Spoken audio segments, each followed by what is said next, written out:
To reach the top of any peak, one must set goals, work hard from the ground up, and learn to navigate the route. The sport to me is just kind of a way, it's my passion. It's been a passion for a long time, and it's so easy to measure your progress based on the difficulty of different routes and problems we have that you can kind of see yourself growing every time you come back. Like the climbers themselves, sport climbing is making its way to the top.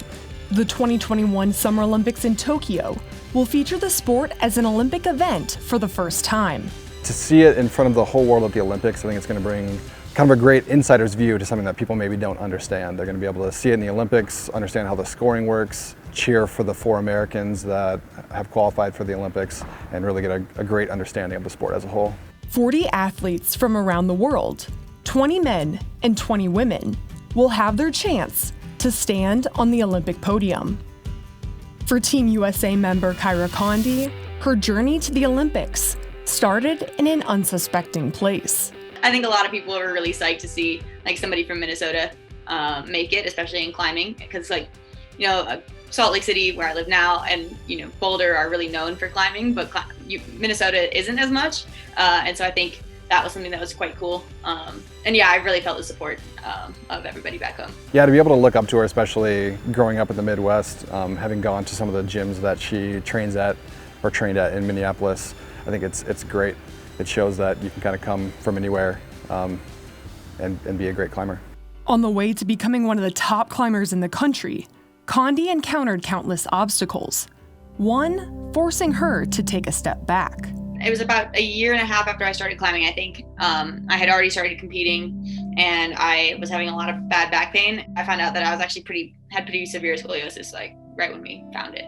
I had this thing that I knew I had to overcome, and so I was just really determined to do that. And I think that just instilled like a pretty good work ethic in me from a young age. Like I wasn't naturally the best. I was naturally like podium, so you kind of have the fire already from not already just always winning everything. And then on top of that, having the back surgery, I think really taught me how to work hard to like accomplish my goals. I won my first youth nationals 2 years after my back surgery. And so I was 15 or 16 at the time. And so that was the first time I kind of achieved one of my goals and realized that you could like work towards something and achieve it.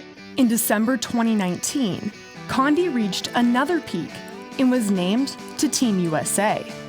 Her sights are now set on Tokyo, where she will join the world's best climbers, competing 3 different disciplines: bouldering, lead climbing, and speed climbing.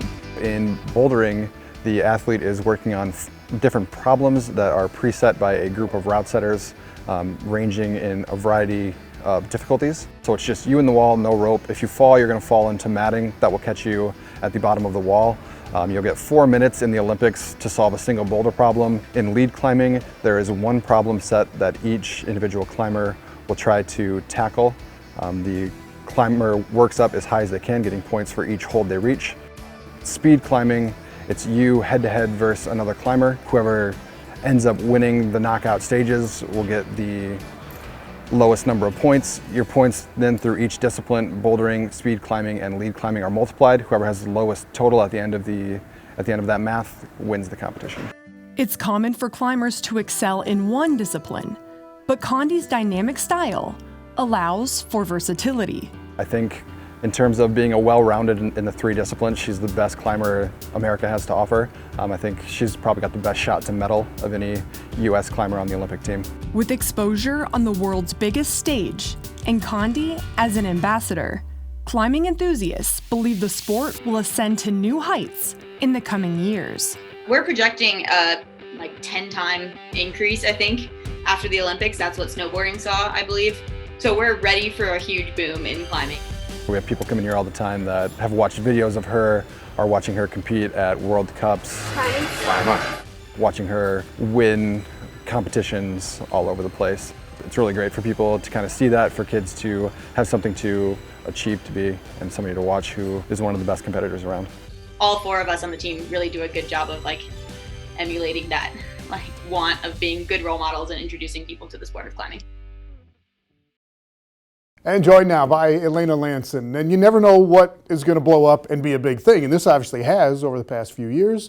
how big do they want to go? Where do they go next? Kyra has been described as an ambassador for the sport, and she would love to see it continue to grow and is hoping to see that as well. And she'd love to see it eventually become an NCAA sport so these athletes can compete for their school, work towards a scholarship. And a big part to people like Kyra, who is a well-rounded climber and a very well-rounded person, it sounds like, as well. Besides rock climbing, all the hours she spends there, she was also on the Forbes 30 under 30 list. She speaks Spanish. She got her pre-vet degree from the University of Minnesota. This girl is unstoppable, and after the Olympics, she's working towards being a veterinarian. So just all those hours towards climbing, but also very well achieved in other aspects of her life. And looking forward to seeing her this summer. Appreciate it a lot. Elaina Lanson.